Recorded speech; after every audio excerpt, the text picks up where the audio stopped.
I get out of the van and get to his car faster than he gets to me.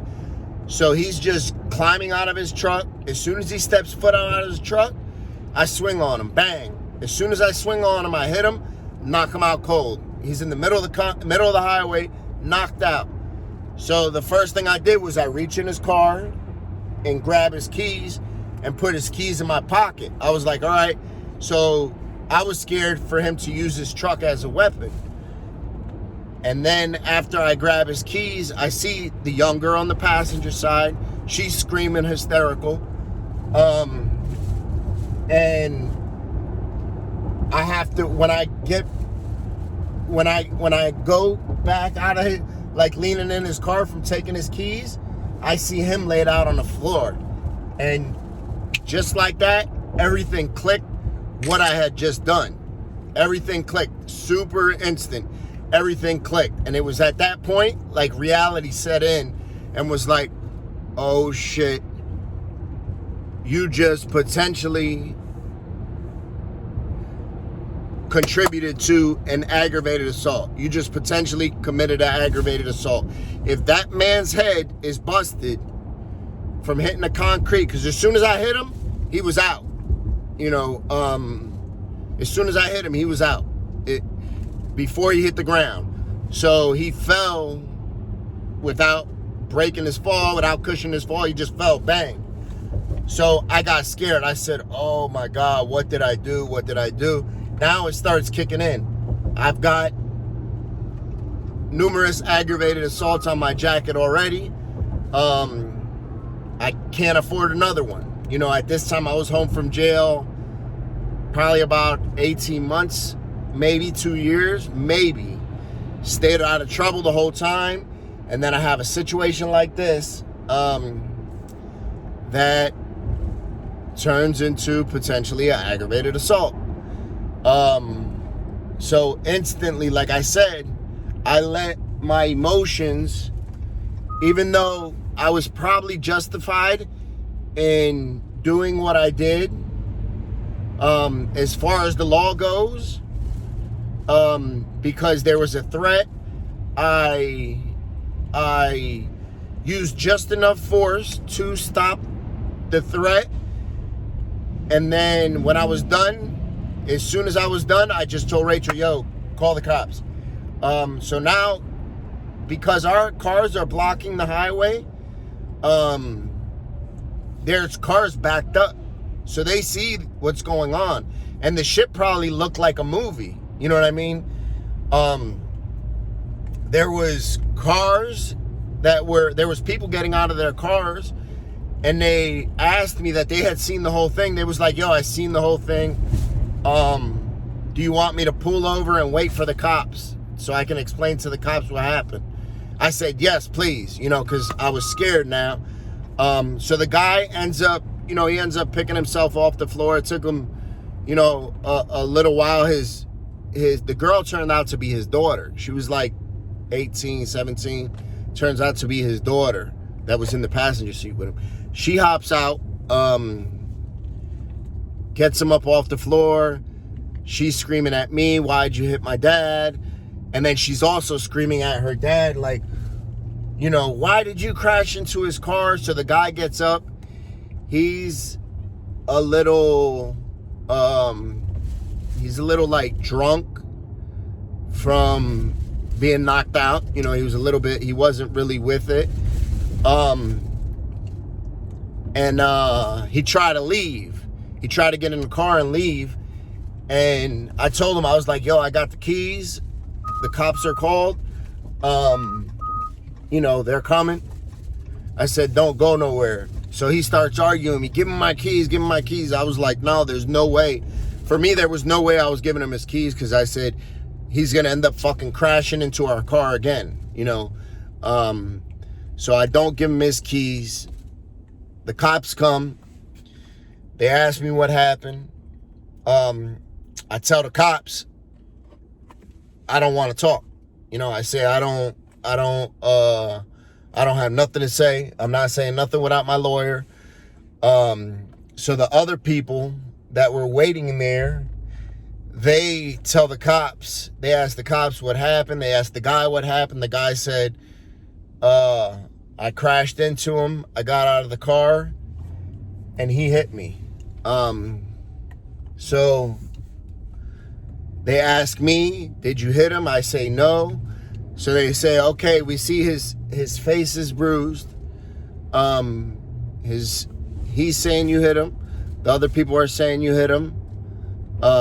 And his daughter's saying you hit him. So I say, look, I'm not saying nothing. I'm not saying nothing until I have a lawyer present, right? So they leave.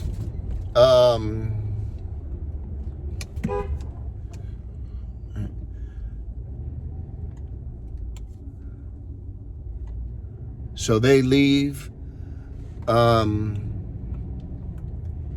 And I leave. I'm terrified, right? Because I'm like, fuck, am I gonna go back to jail?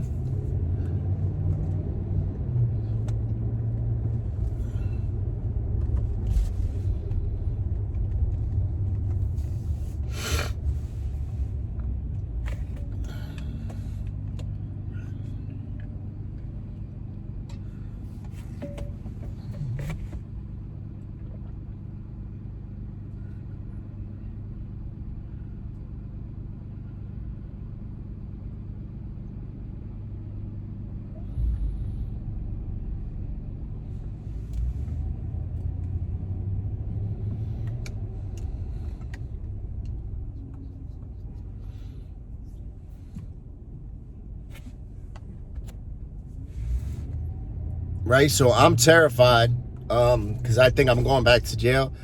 So the cop leaves. He says, you're probably going to be receiving our citation in the mail. And I definitely did. And I'll on the next part, I'll fill you guys in with what happened when we went to court. So my lawyer said potentially the only thing I might be in trouble for is me getting out of my car. They could say that I should have stood in my car. And I expressed to him, I said, I was literally right in front of his car. I felt if I would have stood in front of his car and my car was tilted sideways because of him hitting it, that he was just going to hit us again. So that's the only reason I got out of my car. And for me, looking back on it, 100% I should have stood in the car. I shouldn't have got out of the car. I should have pulled over to the side. Now I know for future reference, if anything like that happens, stay in your car. A piece of advice, stay in your car. Don't get out of your car. Right? So now the next 2 weeks goes, I'm panicking. I'm like, man, am I going to get in trouble? I'm on parole. And I get some mail. From the magistrate's office. The mail says that I have been charged with simple assault, disorderly conduct, and there was like another charge in there, but it was something that like had nothing to do with the situation, right? So I talked to my lawyer. He's like, look, you really don't have to worry. Maybe the only thing you're going to be in trouble for is the disorderly conduct, right? So now I got to call my PO. And up to this point, I've been out of trouble. So I had already called my PO as soon as the accident happened and let him know. I told my PO, though, I didn't tell my PO I hit him. I said I pushed him. I said he came at me. I pushed him and he fell on the floor. So I just replaced me hitting him with me saying that I pushed him. That's, I lied to my PO. That's what I was guilty of.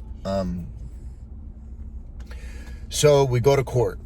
As soon as we go to court, I see him outside speaking to 2 state troopers, right? And they're like huddled up talking.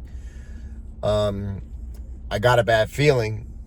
And listen, I know the way the law works. I know what officers do. I know what, how corrupt the system is.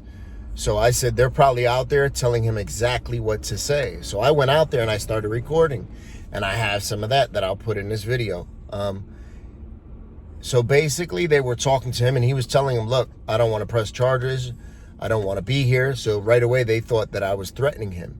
Mind you, I know where he lived only because I seen his truck when I went to pick up my daughter. He lived right like 3 houses down from where my daughter lives. And only because I seen his truck, and it was so big and it was so like recognizable and distinct. So I didn't know exactly where he lived, what house, but I knew the area where he lived. I never pursued it. Never, thought about saying anything, threatening him, nothing like that. For me, I felt like I did everything right in the situation. I felt like I didn't do nothing wrong. I felt like he sort of got what he deserved. And any normal parent or man would have done that for his family, right? So when we're at court, the officers ask me, they say, hey, have you been threatening him or telling him not to say anything or had anybody reach out to him? I said, no. And they were like, well, he don't want to be here. He don't want to testify. I said, well, that don't have nothing to do with me. So we start going through the court proceedings. My lawyer's there. I'm there. The guy's there. The cops are there. So the guy gets on the stand. They ask him what happened. So then they ask him to identify the person who hit him. He says, I can't identify. I don't know who it was. I don't know what happened. He was just playing the dumb role. Like, I don't know what happened. I don't know who it was. I don't know anything. So as soon as he said, I don't know who hit him, my lawyer asked for dismissal of the charges. My lawyer said, look, Your Honor, I move for dismissal. He can't even say, that my client was the one that hit him. So the judge said, we're not going to dismiss. He said, just by deduction, he got into an accident with him. So he said, he's not saying it today, but he said in a prior statement that the person that was driving that car hit him. He said, your client already admitted to the officers on the scene that he was the one driving his vehicle. So, and the guy, I give him a lot of respect because he admitted when he was wrong. And he, on the stand, he said, look, I got what I deserved. He said, there's no way in hell that I should have crashed into that man's car. So I got what I deserved. Which to me, I was like, damn, that takes a lot of balls, a lot of courage to admit that you're on the stand. So after he says that, mind you, I end up getting convicted of disorderly conduct, right?